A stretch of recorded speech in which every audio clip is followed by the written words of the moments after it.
Guys, welcome back to another episode of the Fantasy Fellow Show. I'm your host, the fellow KGB. We are joined by John Heffernon and Drake Sanford tonight. We're just going to be hanging out, talking second half of the season. We're going to talk a little bit of Brooklyn Nets, and we'll kind of just get into some outlooks for the rest of the way and some things that we've noticed. But what's going on, Drake? How you doing, man?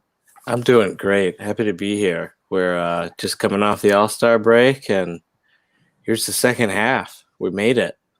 Yeah, man, this is the last night of no basketball, I think, the rest of the way. I don't know if there's any night where they don't have games, but it's it feels like I think at the beginning, like in January, we said it doesn't feel like it's real basketball yet, but I'm excited for this second half reveal because I think it's going to be pretty high. We got college basketball too, so it's just going to get those basketball feels going everywhere.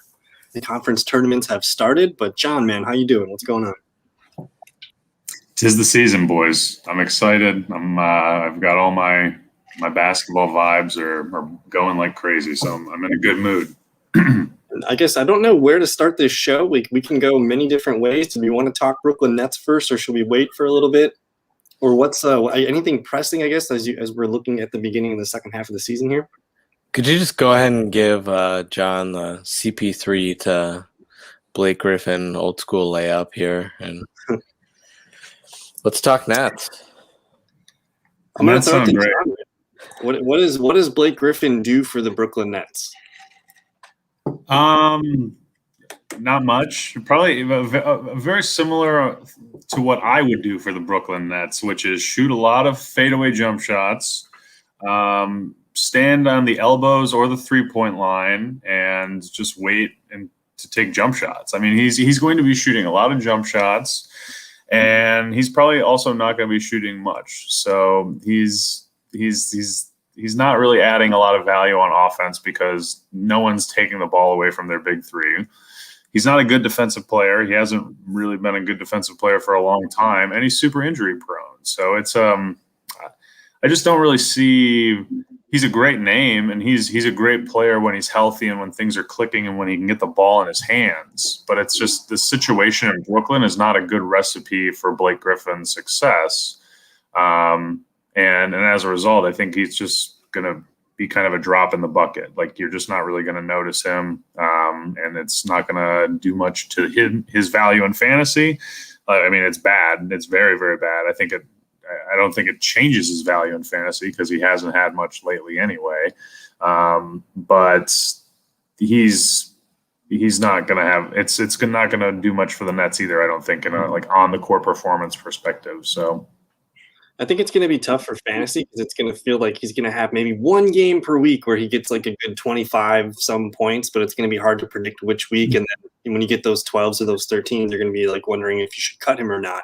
So I think if I own Blake Griffin in fantasy, I'm trying to move him as soon as I can. If you can get a guy that averages roughly 25 fantasy points, try to sell him high there. But I guess I'm more curious about how do we view the Nets going forward for fantasy? Obviously you have Harden, Kyrie, and Durant, but now is everything else just kind of like fizzled out? We saw Bruce Brown, DeAndre Jordan, even Nicholas Claxton and Joe Harris were useful while Kevin Durant's out. But I guess I don't know how to value Brooklyn Nets going forward. Drake, did you have any thoughts? I mean, you kind of said it with the first three names. That's where the value is for the Brooklyn Nets right now for fantasy, and the rest is just a crapshoot. So guys out, or Harden sitting or Irving sitting, maybe you can poach one of these guys. Joe Harris is a good guy to do that with. Jeff Green, when he comes back, he's always fun for fantasy. So outside of that, yeah, you have the Blake Griffin, but I think we all feel similar. I do think Griffin might get some playing time with that second kind of team, giving these guys minutes. I think he's a better facilitator than most think. And he's just not going to be like old Blake Griffin putting up these crazy fantasy stats or anything like that. So we all are in agreement there. But I think he can be useful for this team, but he's more of a talent accusation than anything else. I'm curious what his minutes are going to look like. How are they going to bring him along? It's probably going to be maybe 20 minutes the first night. We'll see how it works in. Do we know if Kevin Durant going to be ready to roll like that first game? Like he's 100% ready to roll? Like I haven't looked into it yet. I'm not totally sure where his health is, but I think the Nets, anyone who's not part of their big three, it's all injury dependent on their big three. That's how all these other Nets have gotten value. Landry Shamet and Jeff Green and lots of other guys have had even, you might even say, weeks of sustained success where they're rosterable in a lot of different fantasy formats. If Durant continues to be out, I think Blake is a decent little shot in the arm for this team right now. He might give you 2 weeks of, 25 to 30 fantasy points a game if Durant is out that whole time and Blake stays healthy that whole time and plays most of the game. But yeah, I mean, if that big three is healthy, there's no room for anyone else to produce. And I assume in the very near future, if not in the next 3 days, that big three is going to be healthy. Mm-hmm. So I guess outside of the big three is like DeAndre Jordan, probably the only guy that's worth a damn worth holding on to because he's a center. He's consistent minutes. He's pretty good points per minute when he plays too. I think that's the only guy that I can trust outside of the big three. But even then, he's kind of like the end of your bench for a 12-team league. But his numbers have been nice so far this year. He just has this kind of high floor of around 18 points. But I think he might be the last of the Nets that you can use. I don't know. Any other final thoughts here? Like, does this push the Nets past? Like, are they the clear number one team? Like we already knew they would be with the top three. But should this really change how we view the Nets that much? I don't think so because we already viewed the Nets as that. I mean, they have KD, so they have Harden and they have Kyrie Irving. So it's just. We haven't seen them play a lot of games all together, have we? No, but I mean, it seems pretty obvious. When they're all three healthy, they just let Irving and Harden kind of run the first 3 quarters, keep the game close, or maybe even have a good lead, and then KD can just come in there in the fourth and close it out on you. Like, it's no one's business. It's crazy. Yeah, they don't need KD to win games. I mean, no. Kyrie and Harden are really quite a tandem, a much better tandem than I thought they would be. And I thought that'd be good. It's going to be – I don't know how a team's going to beat that in 6 or 7 games. I think that we had that question in our chat, but it's like at the moment right now, man, I don't want anything to do with Brooklyn. We'll see if they can keep it all together. But right now, this is one thing I was looking at too, is before the All-Star break, the last 10 games, Brooklyn was the best team. They were 9-1, and that's without Kevin Durant. Like that's sort of sweating action right there for the rest of the NBA. I think it's just 2 All-Stars, not 3. Oh man, so the league's on notice right now, but I also wanted to point out a couple other teams because I noticed, the last 10 games, of course, Brooklyn was the best team at 9-1. There was some moments here. The Washington Wizards, keep an eye on them. They were 7-3. Of course, the Knicks and the Miami Heat, 7-3, playing good ball. But in the West, the Phoenix Suns have been 8-2. Also, Dallas Mavericks 8-2 the last 10 games. So I think there's some fun action to be had, going forward for both those teams. Not a lot of expectations at the moment right now, but Phoenix is looking good. Did you guys have any other final thoughts on I guess just Who thought Chris Paul would be on the Phoenix Suns 2 years ago as a contender? I mean, come on. This organization has been a joke, and now all of a sudden, here they are. They're a 2 seed at the break. In the West. I mean, in the West. In the hardest, West, yeah. Yeah, the West isn't what it used to be. They're ahead of the Lakers and the Clippers. So much. Did you call that? I didn't call that. My God. Well, where were the Suns were in the bubble tournament last year, right? And and they played well. I mean, they didn't lose a game, right? Yeah, they went undefeated.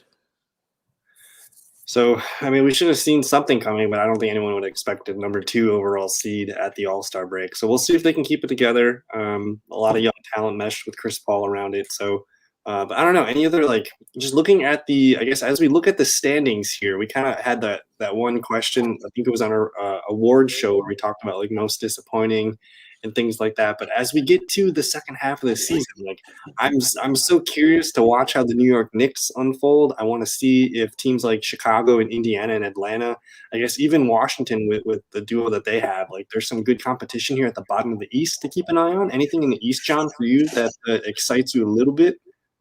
That eighth seed race is going to be really fun because there's a really good likelihood it's some combination of the Knicks, who have been really fun, the Wizards, who are getting fun, the Hawks and the Pacers, who are, and the Bulls, they're all okay, and then the Raptors and the Heat, who we all kind of thought would be much better. And that's going to be a fun race. And I guess the Hornets are in it right now. I don't assume they'll stay, but there I go talking bad about LaMelo again. Look where that got me before. So I guess they'll be in the running as well. So, and that might be for the sixth, that might be for like the 5, 6, 7, 8, I suppose. But, so those last couple East spots, everything is so tight. I think the Wizards are coming.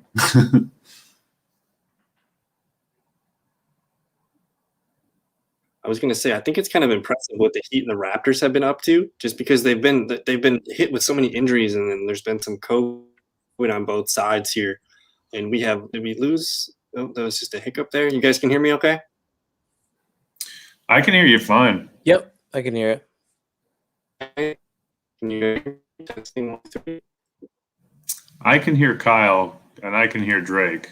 It's a little fuzzy coming just from letting Kyle. It catch back up here. You there, Kyle?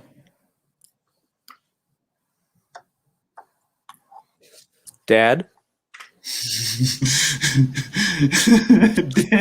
Dad? All right. Well, anyway, so what else do you like?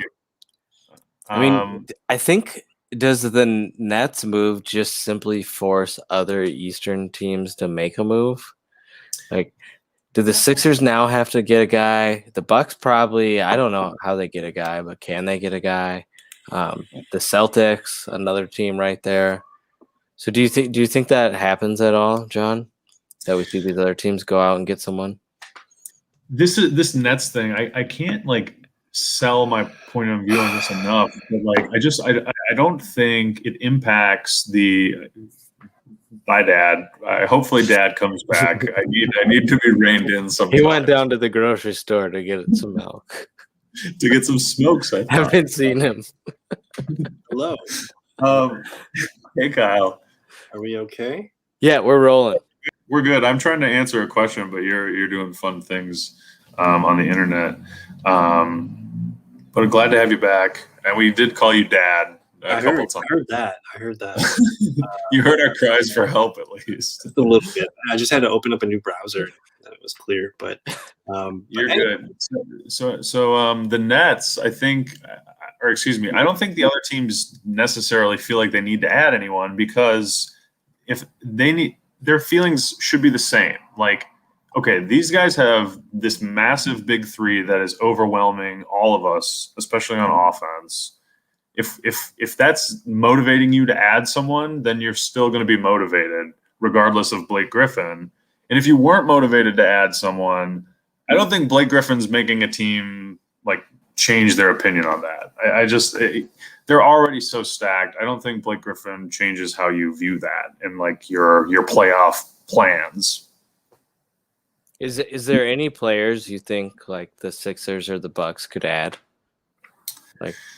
Yes, I think they. I mean, and again, I think these teams probably would be adding these players anyway, regardless of Blake or not. Regardless of Blake, because the Bucks especially need some useful bodies, and they could use just about anyone who can shoot right now, like they usually can. I don't have guys. I don't really have guys in mind because I'm not exactly sure who's going to be cut. I guess I hear Drummond could be cut if he doesn't get traded, but I don't know how much the Bucks or the Sixers need a Drummond. He'd be a nice to have, but I don't know if that's what either of those teams is looking for to improve their playoffs positioning. Wings would help probably both. I think both teams would love wings. As a Bucks fan, I can tell you I wouldn't be upset if we got another guard. Celtics, I feel like they need big guys. Drummond in Boston just makes so much sense to me. I guess that in Toronto as well, if Toronto's trying to fortify their interior, if one of those two teams got their hands on Drummond, I don't know if you were necessarily asking about those teams, but that could be huge. The Knicks, I kind of assume Robinson's coming back, but if they could get their hands on Drummond, that would be big. But I can't tell you the wings or the guards that might be available coming up. Did Kyle freeze again? Oh, man. I don't know. I think we're still going. So tell me something about the Suns, Drake. Like, do you think the Suns would have made the playoffs without Chris Paul this year? I mean, obviously they wouldn't be the 2 seed, but do you think they would have made the playoffs? Yeah, I think they're probably about where the Spurs are at right now, or that Mavericks kind of fighting in the bottom there. They're definitely not a 2 seed. Just what Chris Paul has done with this team is amazing. They're built around this talent of Booker and Ayton, and then they got CP3 running it. And the pick and roll last year was working so well in the bubble, and then you add the pick and roll god with CP3. It's dangerous. That's in heaven. Yeah, it's fun to watch as we are sad second tier Sun fans ourselves, but. This year, this is a year for rejoicing, though. I mean, Yeah. I've got a Valley jersey in my queue. Like I'm having so much fun.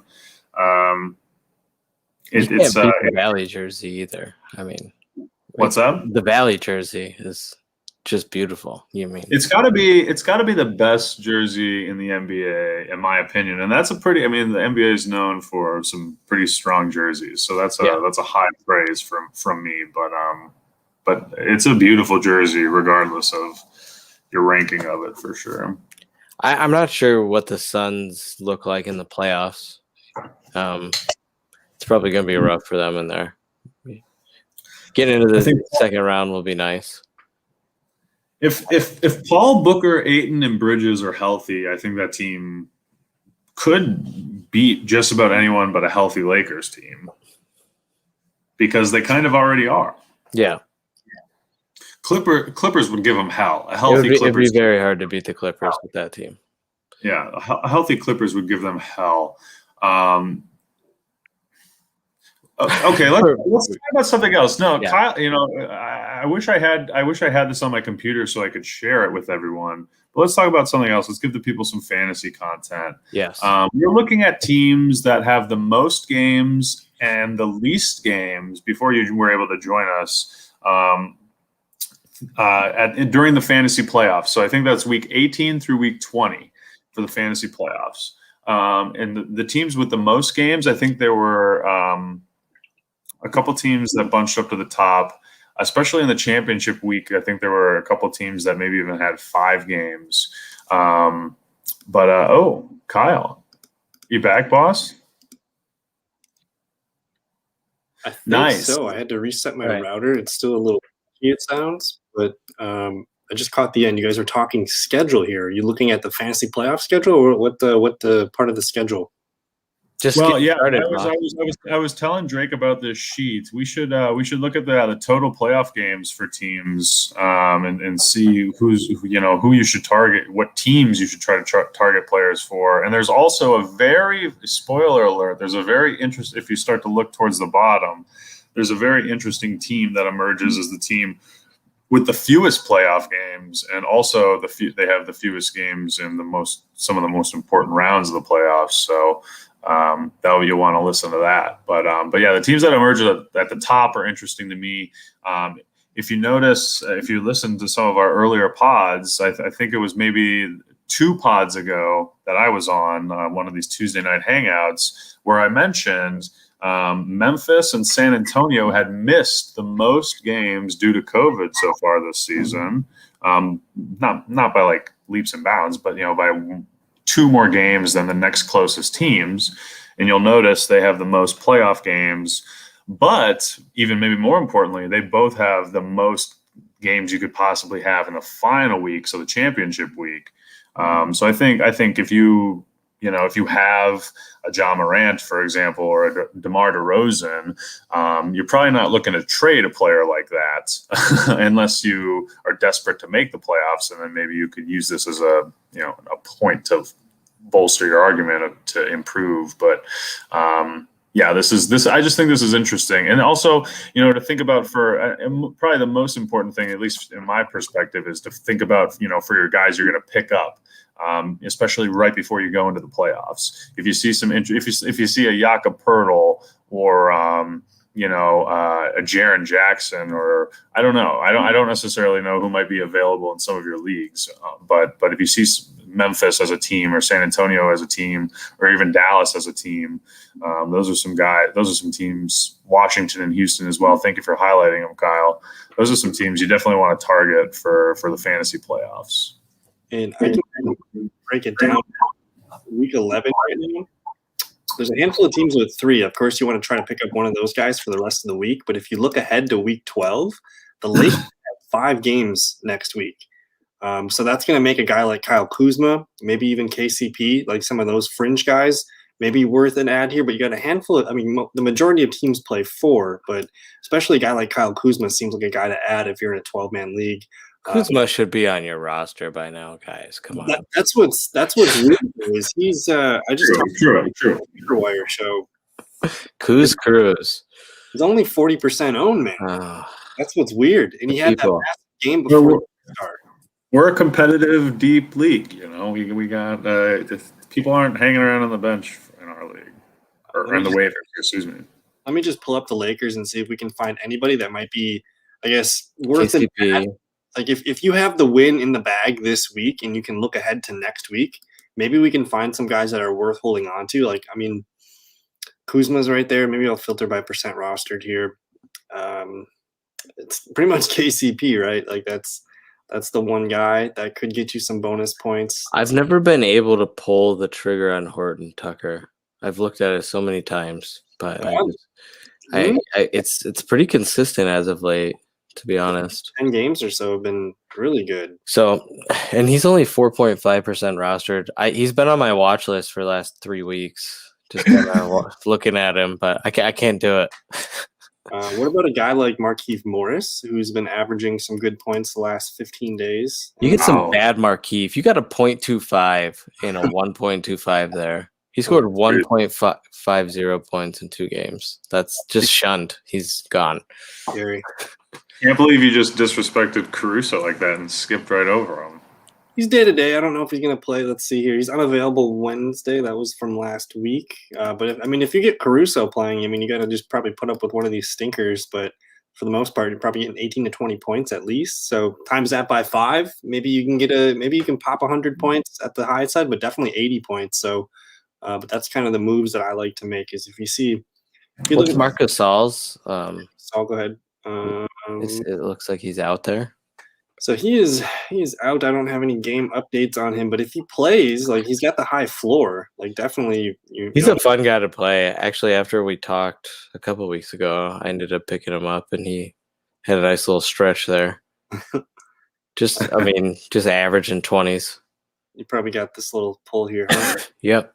So, if he's good to go, what's cool is we have the next few days to figure it out. If you look at the schedule here, they're only going to play 1 game. That's on the 12th here. But then they start right back up. I think that's Monday. They have a bunch of but Talon Horton Tucker interests me quite a bit if you can get Kuzma. I think that'd be probably the name that I like. And then I didn't see anybody else here that stuck out. Let me see. Maybe Markieff Morris. Maybe. If Caruso's ready to go, I like Caruso too. Yeah, he should probably be owned when he's healthy. But we're definitely just playing the numbers game. And then John kind of teased at the beginning. Well, I want Drake to talk about this, but you should set it up and lob it to Drake. So if we just filter here by this is the rest of the season. This is the amount of games a team has.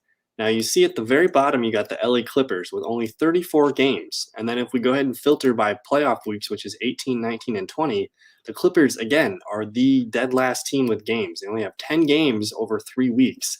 So they play the least amount of games, weeks 18 through 20, and then the rest of the season.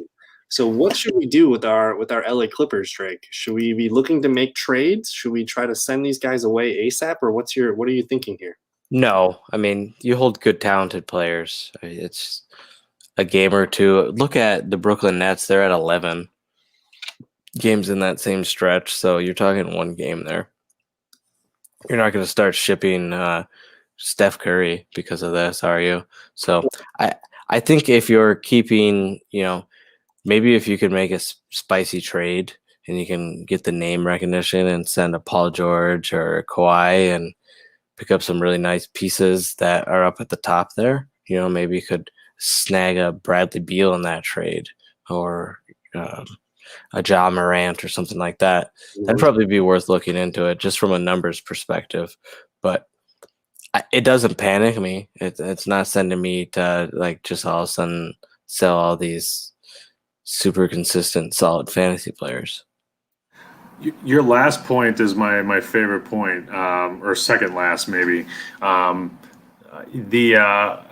question to you as a follow up to that is, if I own Kawhi Leonard, should I trade him for John Morant or DeMar DeRozan? Let me pull it up.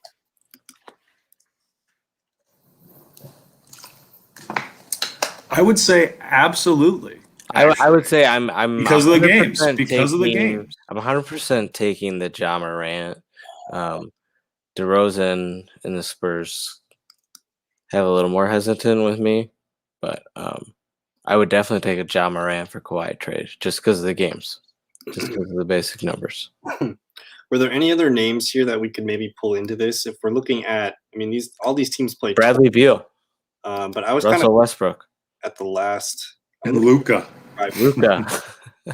Though Houston's about to become a very fun cesspool of fantasy pickups. We are going to be picking up Houston players every week because there's just going to be these random guys just going off. Let me put it this way. You do not need to look up Luka, because if you could trade Kawhi Leonard, if you own Kawhi Leonard and you could trade him for Luka, then I don't care how many games are left in the season. I would just go run and do that. What if you owned Kawhi Leonard and Paul George and you offered that for Luka? No, because you're getting 20 games out of those two over that period of time, and you're only getting 14. You're only getting 14 from Luka. So I don't think we're getting Westbrook or Bradley Beal in this deal for Kawhi Leonard. I'm going to add Paul George to this as well. And the chances of someone owning Kawhi and Paul George, what are those chances?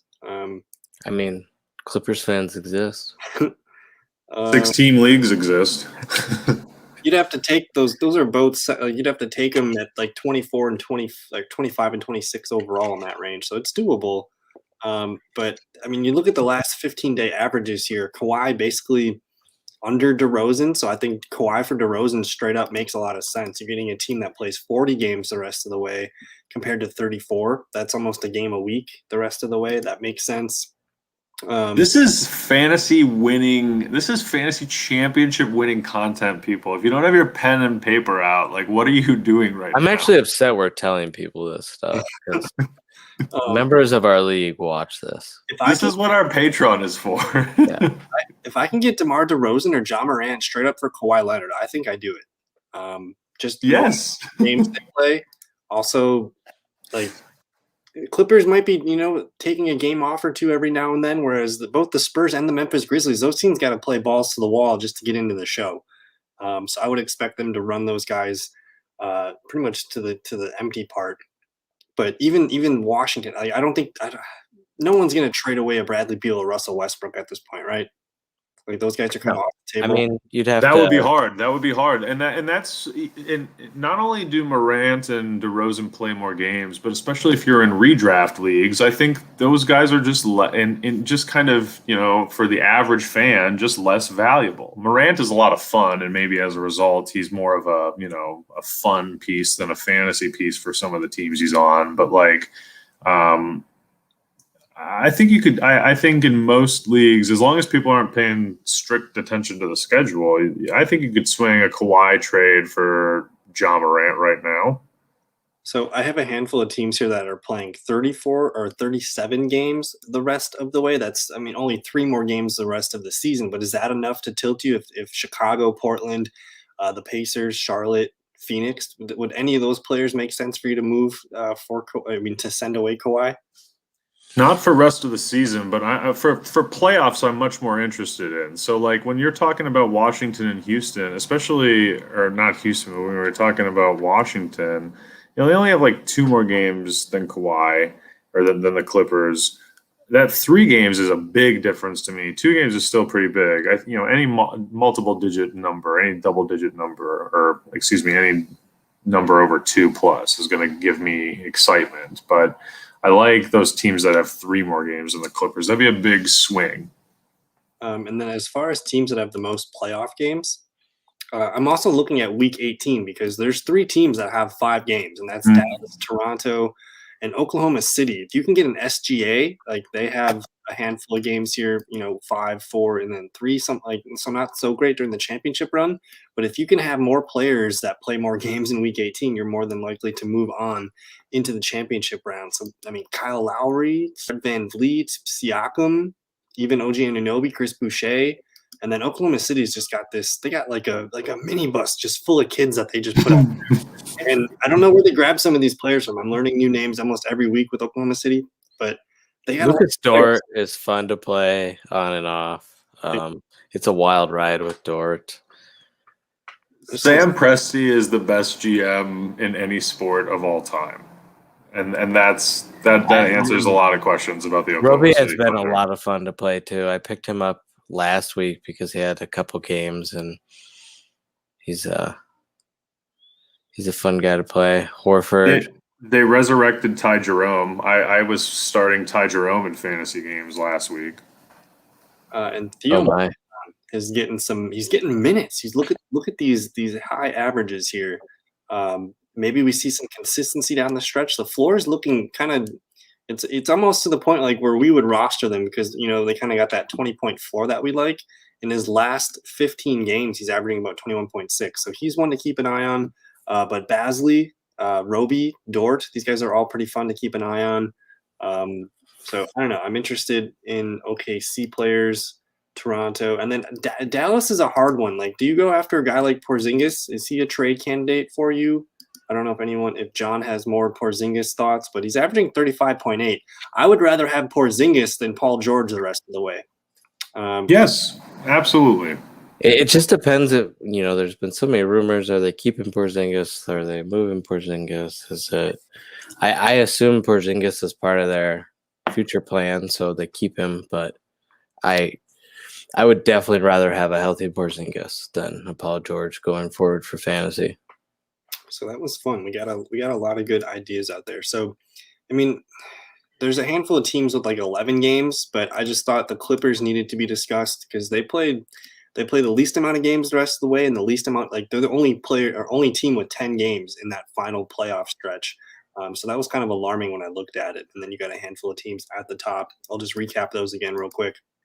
I guess the teams that play the 5 most amount of games the rest of the way, that's Memphis, San Antonio, Dallas, Washington, and then Houston. I don't know what we're going to get out of Houston the rest of the way or what players could emerge.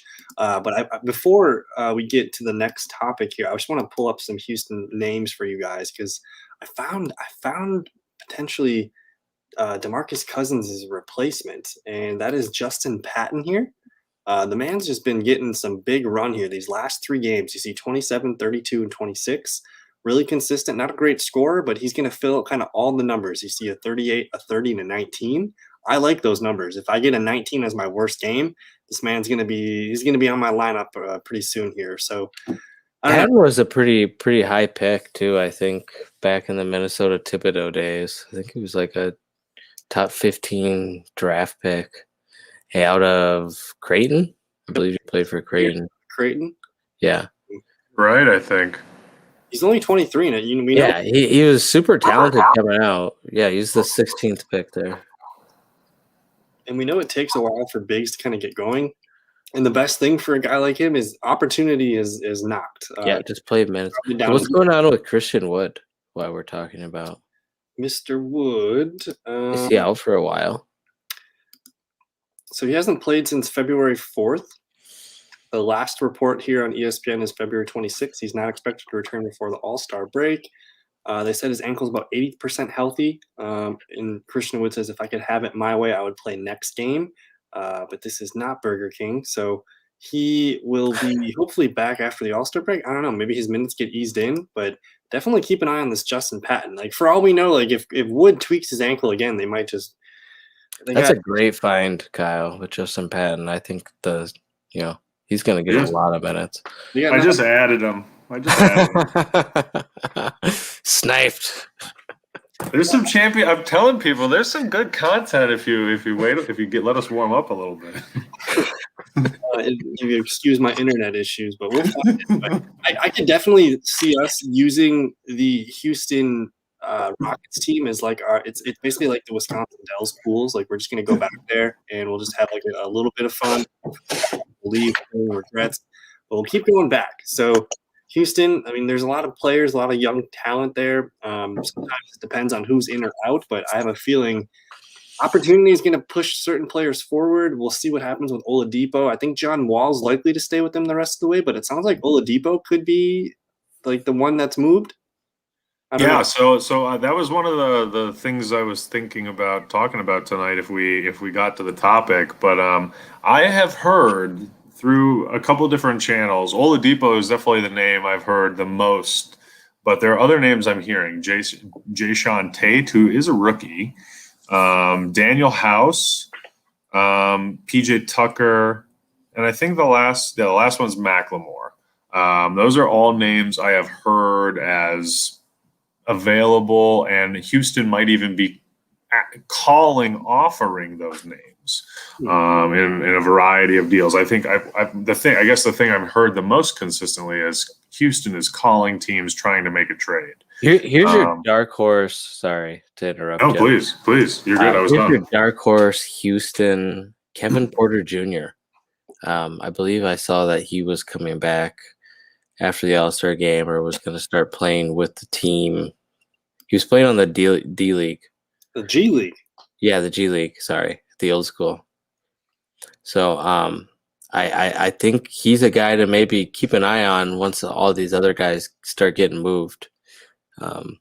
Once he gets a bunch of minutes, and he's a fun basketball player. If he's got his head on straight, he'll put up some Houston fun minutes for you. If say an Oladipo gets moved, or I definitely think PJ Tucker's getting moved. He's kind of that veteran player that other teams are looking for right now that are contending.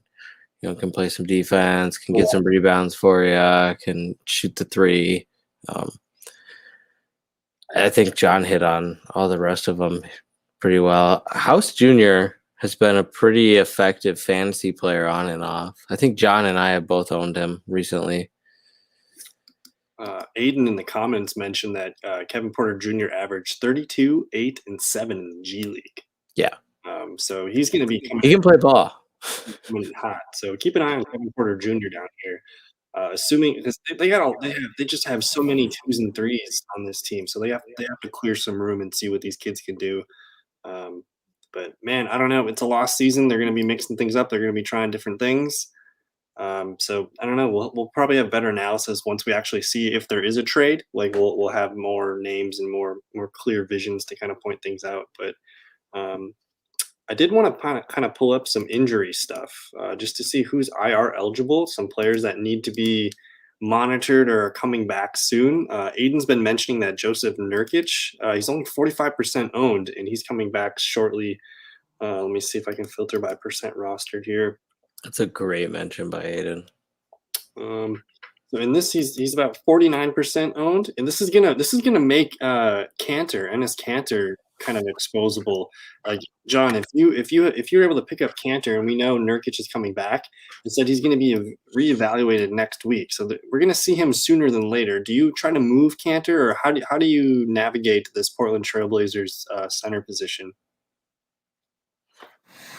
I would not be afraid to move Cantor for value right now, because this is still kind of unknown. I mean, I'm famously anti-Cantor though, so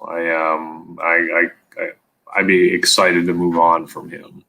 If you've been enjoying Cantor's services, you could. It just depends on your feeling of use of Nurkic, because Nurkic is made of glass. Even if he comes back fully healthy, he could get hurt with something totally different, and he's going to have to get worked back into the rotation regardless, which will at a minimum take a week or two, probably longer. And Cantor will be fantasy relevant that entire time because he's going to be holding down the fort. So, I'm not exactly sure if you value Cantor at all. This is probably a tough situation. Personally, I'd probably be looking to sell though. So that's what I would say. And then I guess there's so many names on this injury list that are pretty important. I think Embiid's okay. He's just got the COVID thing. It sounds like he's on track to play this week. But some other guys here, we're still watching for Anthony Davis. We're going to see what's up with him. CJ McCollum's coming back. I'm just looking at percent rostership and seeing who might be available. We kind of talked about, I don't know if we talked about it on the podcast, but Karis LeVert's coming back. That's exciting to know for Indianapolis. That is fun. And he's 80% owned. So he's a guy here. Let me read the blurbs real quick. But he's expected to be ready to make his Pacers debut at some point in March after the All-Star break. So who knows when that is, but maybe by April we see Karis LeVert kind of into the sway of things and getting his normal minutes and points. That's great news. Yeah, it's awesome. Super exciting. I mean, LeVert he's a good human being, and he's had some very bad luck. And I guess as we get farther in the percent rostership, Marcus Smart, Devontae Graham, OG Anunoby. So a guy that I've been hearing a lot about as a Cavs fan is Larry Nance Jr. getting moved. Mm-hmm. There's a lot of teams that have been calling about him, useful, big player that can get rebounds, and it just kind of be that, old Tristan Thompson role kind of. It's what he's filled in for. So he's going to be coming back soon and might get moved to a better situation. So keep an eye on the whole Cleveland situation with moving Drummond. Like, there's going to be probably multiple pieces in that, I would assume. So that's going to shift minutes and stuff. So that's kind of fun. For some reason, Aaron Gordon's percent rostership is really dipping, as well as Mitchell Robinson, even Derrick Rose. All these guys are coming back soon. We still have no clear timetable on Jaren Jackson Jr. That's looking like a black hole from draft day. We don't know what's going on there. But DeAndre Hunter, we had some good reports here. It said he won't require a second platelet-rich plasma injection, which should shed about 7 to 10 days off his original timeline. So he was originally expected to miss 7 to 10 weeks, but it might be shorter. They're thinking we can maybe see him April, which, you get him for the April push, get him going. Atlanta's going to be trying to make a playoff push themselves, so this is something they want to be cautious about, but they also really want him back. So I don't know if now is the time to add him, but he's definitely a guy to keep an eye on. If you have if you can afford to hold on to somebody in your IR, this could be kind of fun to keep an eye on. But I don't know, any other names here that stick out as I'm kind of scrolling through for you guys? I heard Whiteside might be getting a buyout here and probably also ending up on a nicer situation for him. So another guy to maybe watch. So that would be good for Marvin Bagley and probably Rashawn Holmes. Like, those guys value a little bit more minutes. I like him a bit. He's kind of under-owned. But that's something interesting. I could see Hassan Whiteside going to like Toronto or one of those center needy teams. But John, anybody sticking out for you here on this list? Not really. I appreciate the shout out to Hunter. He was so fun this season.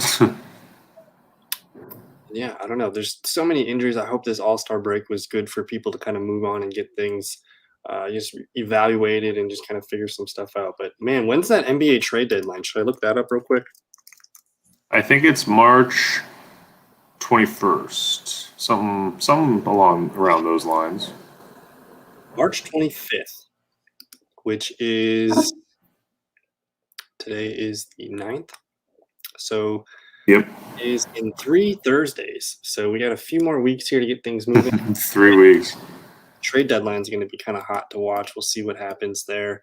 But I think, because we kind of talked about it at the top of the show with the Brooklyn Nets, I don't think anyone can realistically say, hey, we need to counter and try to get a big three going over here. I think the most important thing right now is to add depth.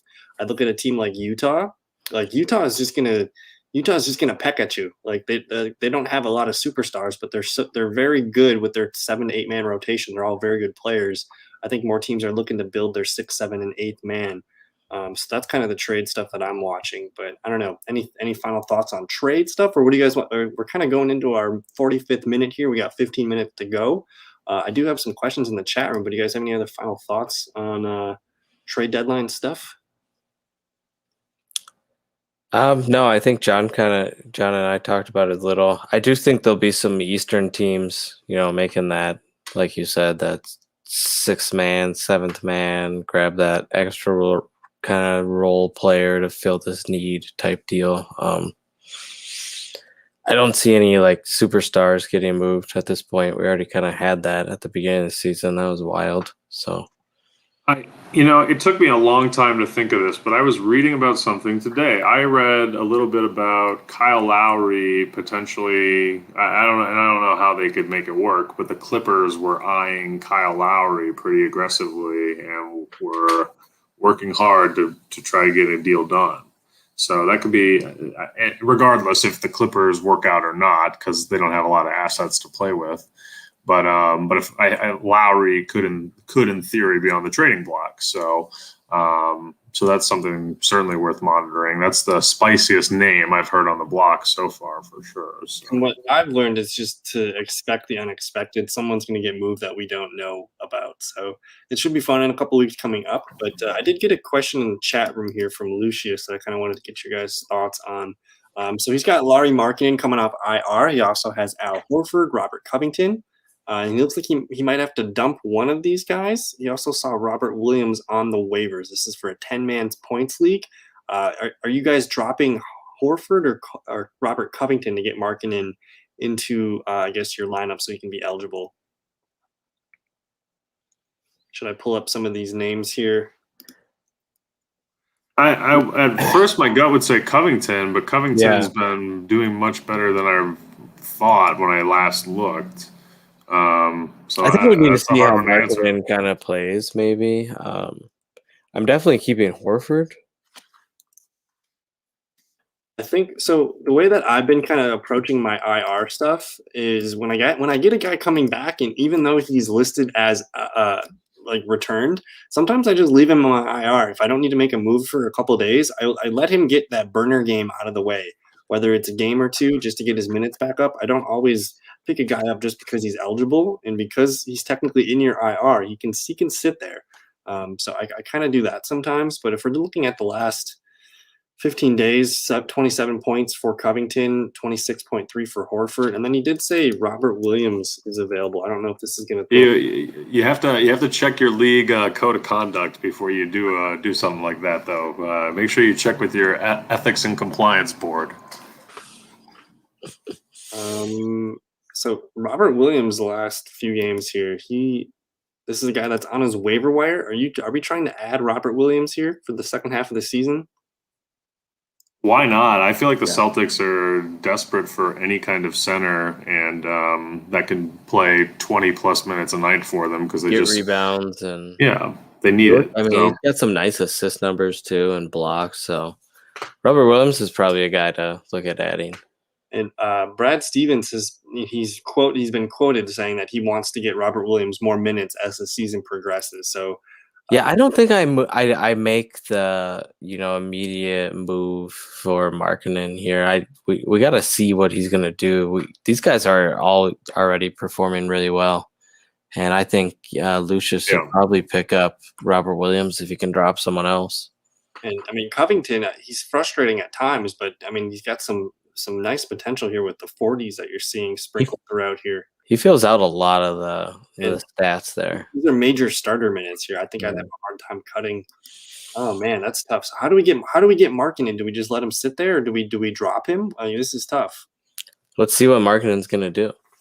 I guess we still. I think I'm pretty happy with what I'm already getting. To make a move like that, it seems too risky.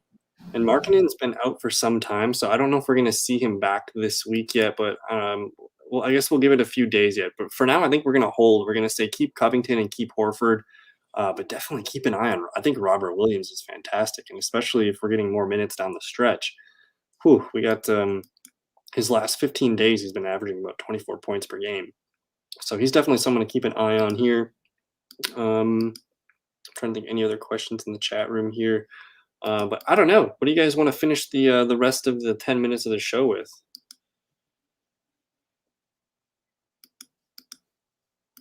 I'm fine with whatever. Yeah. What I'm doing right now is I had a watch list on this league here. I just want to pull up some of the guys that I talked about on the waiver wire show yesterday to see if any of these names have escaped you guys. But the way I kind of do it is I look for guys that are weird fringe numbers that I think should be higher.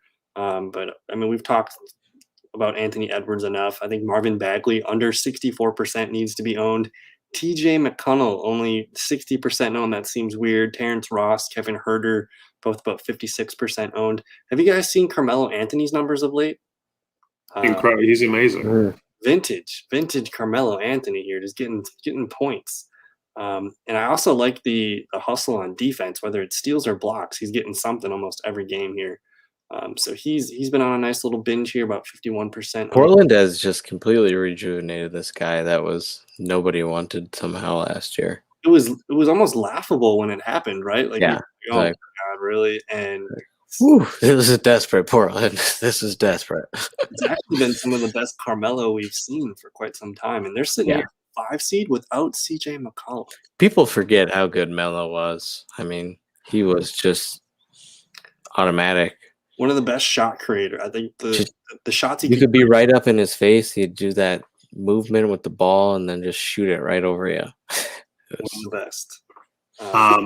You should go, if you get bored, you can go look in my Twitter history and find multiple games right before the All-Star break where I was watching the Trailblazers because they seem to always be on, the late game. And I lots of hashtag NBA Top Shot this moments or tweets when, with respective Melo fadeaway highlights, just him just absolutely nephewing and sonning and taking these young children, dropping them off at the bus stop, actually pulling the bus driver off the bus and legitimately taking them to school. Just some incredibly impressive offensive maneuvers. So. It was beautiful.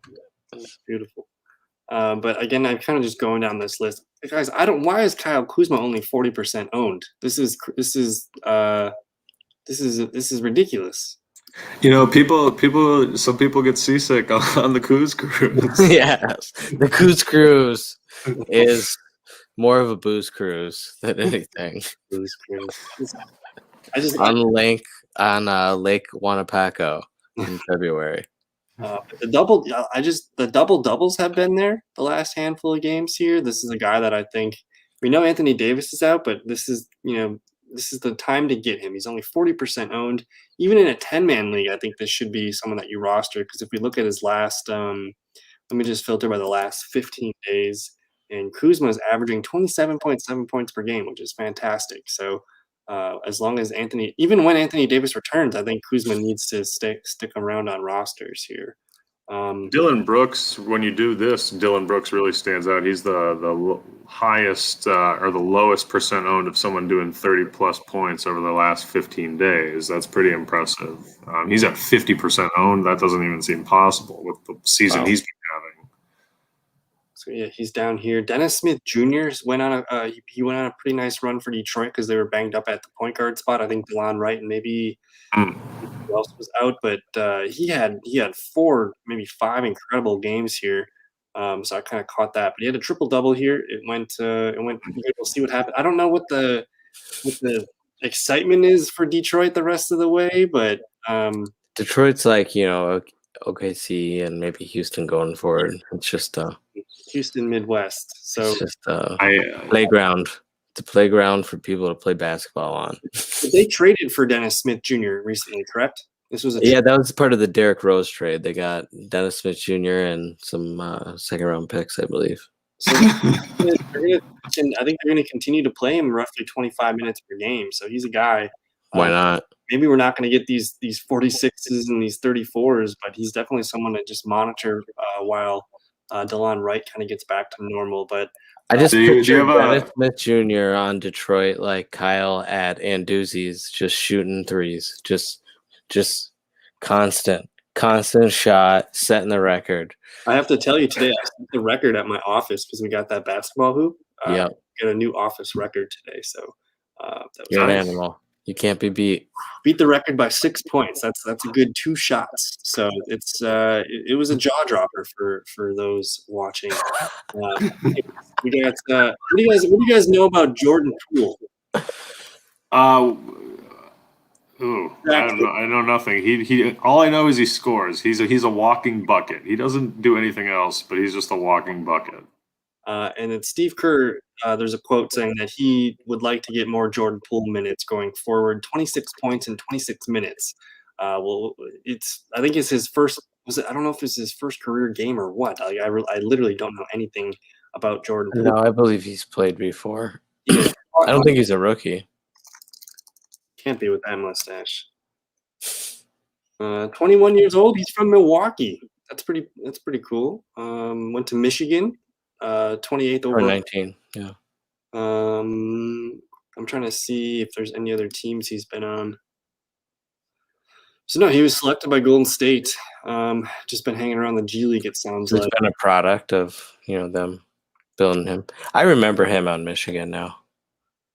I just want to see what kind of stats he's been in. So he's played lightly here. He played a lot of games last year. He started 14 games for them last season, but this was his first game, like in-game action this season. It looks like here, maybe a couple more games here, but someone to keep an eye on as they're looking. Golden State, I think, is frustrated with their shooting outside of Curry, so they're going to keep trying to make things. I guess see whatever works. So keep an eye on him. 37.3 fantasy points. Any other names stick out here for you guys? I think. I mean, Nerlens Noel, like with Mitchell Robinson coming back, like if you can get anything for Nerlens Noel in a trade, I think that would be wise. Sounds like Mitchell Robinson's gonna be back sooner than later here. And then Marvin Bagley, like what would you guys trade to get a Marvin Bagley? Like if we play in pretty savvy league, so he's not available, but this 63.5% bugs me. I'd trade them Kyle Kuzma. Okay. Couple nickels for a dime. I mean, look at that. That's right next to each other. That's just a perfect trade. Maybe I throw in someone for them. I don't know if I would make a trade for Bagley, but if I was so inclined, maybe. No, we were just looking at him like a Dylan Brooks, like someone in that like 30 to 32 points per game average range. Maybe I don't know. There's because I feel like someone's going to want more for Bagley than what he's scoring.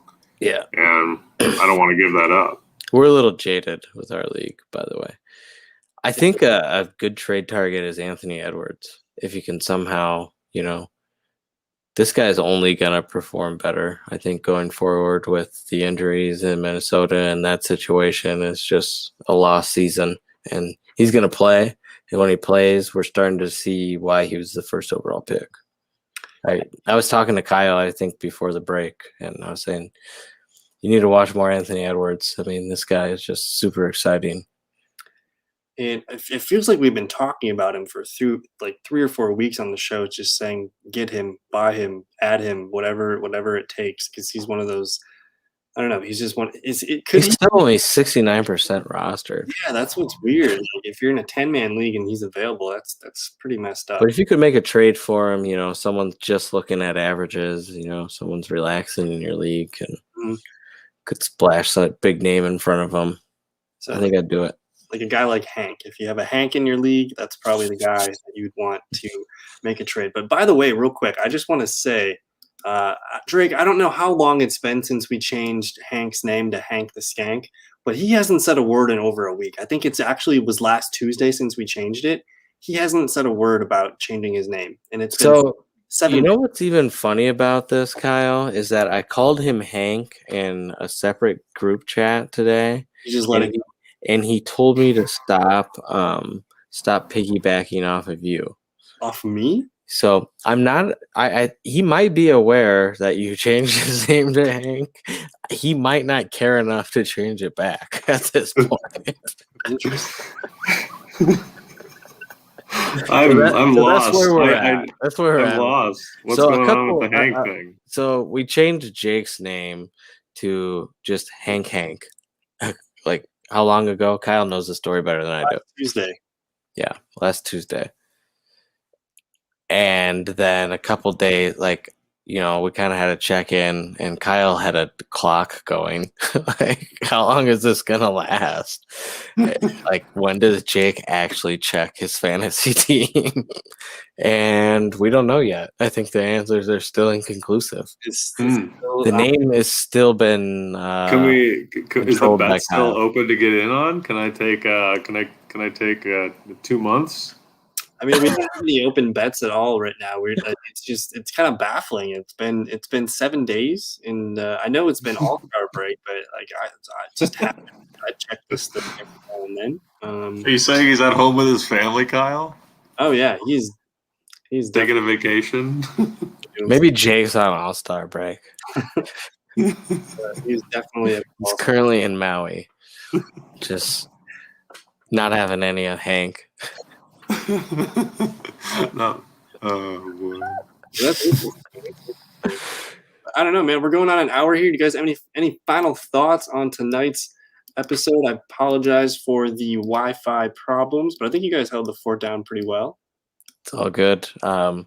If I could end with Hank stats every week, I would be a happy man. So we can we'll put now that we have, I guess it's the last night of no basketball. Every Tuesday night we'll just pull up the Hank radar. I don't know, but any final thoughts tonight?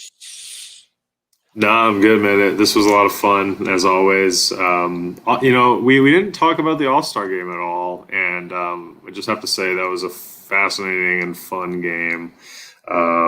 Steph Curry, Dame Lillard, Giannis. That Team LeBron was so stacked to begin with, but watching it just unfold naturally, I guess, for lack of a better way to say it, was brilliant. It was the most entertaining team I've ever seen. Really, really fun. Yeah, man, that's good stuff. So we're gonna be back next Tuesday night. We'll have a lot more to talk about. We'll have a lot more games to look at and action and advice. So thank you guys for hanging out in the chat room. We'll for John and Drake, you guys can follow them at their Twitter links below. But we're gonna get out of here. Have a good rest of your night. Thanks. Peace.